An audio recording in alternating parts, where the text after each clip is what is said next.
cable television came to Los Angeles? Sure. In 1979, my brother, Carl, he came up with the idea. He understood cable and thought that it had the potential to be a very important future technology for development, education, and a way to communicate within, among communities. Cable was originally designed to be worked in small communities, not large nationwide cable systems. As we got into it, we found that the government and the people who were involved with the government came to us and said, well, either you give us part of your company or you can't do business here. Again, we couldn't accept that because that wasn't the way we were raised, and it wasn't something we were willing to accept. The importance of what it was that the public had a chance to educate itself, to find the information that's relevant to South Central. The information that's relevant in Beverly Hills is not relevant in South Central.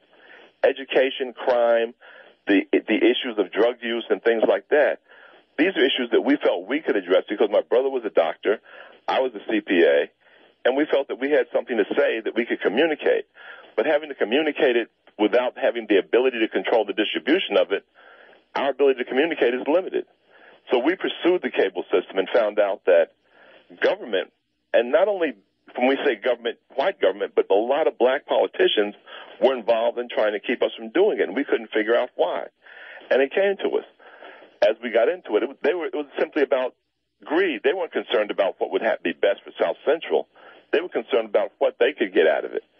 And that wasn't what I understood they were there to do. We were given to a political leader's assistant to assist us with the government bureaucracy. The next thing we know, he's our competitor, although he was working for the government. And it's about the court system. We went to the United States Supreme Court to back our case. It was the only way we could get into court. We ended up back in court, and we spent 8 years in the U.S. district courts, federal courts, appeals courts, and we never even received a trial. At the end of this time, the judge told us, yes, your civil rights have been violated, but your civil rights are only worth $1. And to have someone tell you that, I think it's something the public needs to know, and black society needs to know, because they're not only doing it to us, they're doing it to everybody. It's a class war they're running here. When you say that your rights are only worth $1, explain, please, and explain how this judgment resulted in you getting $1. Well, we spent, like I said, 8 years. We filed the case in 1983. The judge, who happened to be a friend of the mayor's, dismissed the case without us even getting the right to inquire as to why we should pursue it.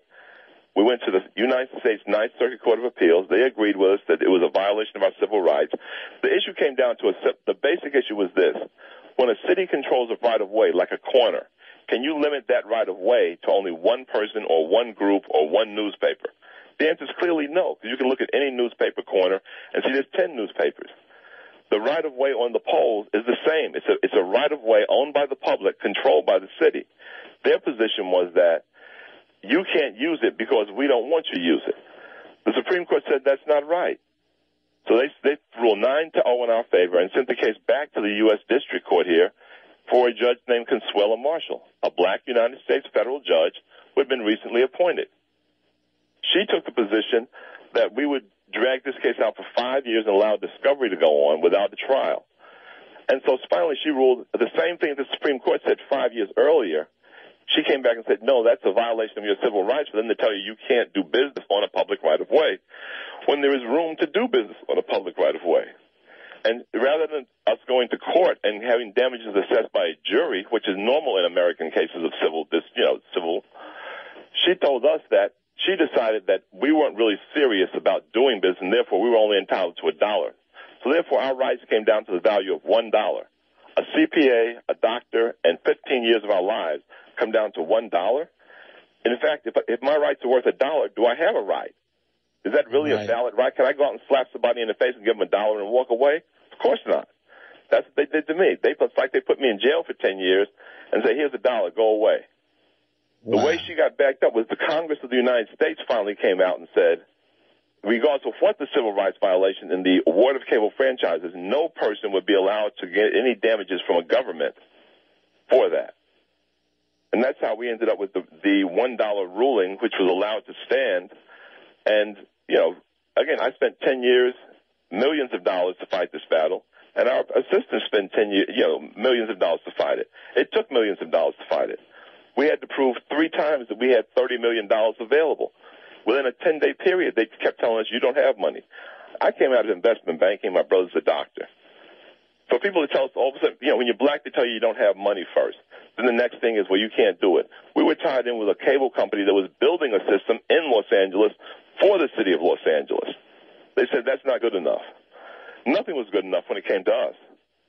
But, of course, when it turned around, then all of a sudden a rich Democratic contributor, Eli Broad, received the franchise a year and a half after we were denied the franchise. He never did anything with it. He turned around and sold it and made a profit by selling the rights of the First Amendment that belonged in South Central to whoever he chose. And we wonder why we don't control the message that goes to our children. That is why. Well, I think that you bring up a very important point. And that point is a lot of times black people get down on black people. Well, why is it that we have all of these NBA players and all of these rappers, and why is it that we don't own a cable company? Can you speak to, well, I should say that your book specifically to that, but can you speak to that comment, directly? A lot of people think it's our doings, and in some cases it is our doings. But why is it that we don't own, cable franchises and other media venues? And I think that's an important point. We have access to the capital to do a lot of things, but how we spend our capital is not consistent with the growth and the needs of our community. We have guys driving around in $250,000 cars, buying $1 million houses. They never think of investing this money into the resources that create jobs in our community, that get kids education in our community, and they can be profitable. We're not against profit, but when you have the capital, and when these guys are young, they're young athletes, they're young entertainers, only a few of them have shown the ability to make the transition from being merely an entertainer to being a businessman. And business, music, and sports are businesses. People make billions of dollars. We need to have our children understand that this money is valuable money that belongs as part to the community, but by reinvesting it in the community, we can develop the things we need. Part of the problem is ourselves. Let's not blame everybody else for our problem. Part of the problem is ourselves. But we cannot communicate with ourselves unless, for example, you're lucky and fortunate enough and blessed enough to have a show where we can get ideas out. You take the position of let's get some ideas, fresh ideas out. But what I found was elected officials became our worst enemy. And when that happens, when the elected officials you brought to their offices in order to try to further the benefits, we think of South Central because that's where we were. But this goes on all over the country. I tried to buy the Oakland system at one point. They told us we couldn't buy it. We offered a large sum of money for the Oakland cable system. They refused to sell it to us. It was owned by Westinghouse at the time. We don't have the communications, and without the ability to distribute what you create creatively, you can't get out your message. We can't get the message to our children that there's more than just, there's nothing wrong with rap or hip-hop. These are all valid communications mediums. But there are other things that we need to know about, economics being one of them. We spend more money gambling than we spend on investing with our own community. And why? Because the government has said, now we'll make money off of you or your gambling. The numbers game was run for years and years by the mafia. Now the government runs the numbers game. And nobody says anything about it. It's lottery now. It's supposed to be cute. It's not cute. It's a numbers game, just like the mafia ran. I wanted you to say what it is that you said, but I was really making the point that a lot of times we come down hard on ourselves, but yet it seems as your book dictates that in a lot of cases, even in blackface, there's an orchestrated effort against the black community. I think there is. I think the problem lies in the fact that as a race of people, politically, we are tied to one political system, one political party. Of course, now, while they were good in the 60s when we were trying to get our civil rights, since then, what is the party that's been our leading party, the Democratic Party, what have they done for us?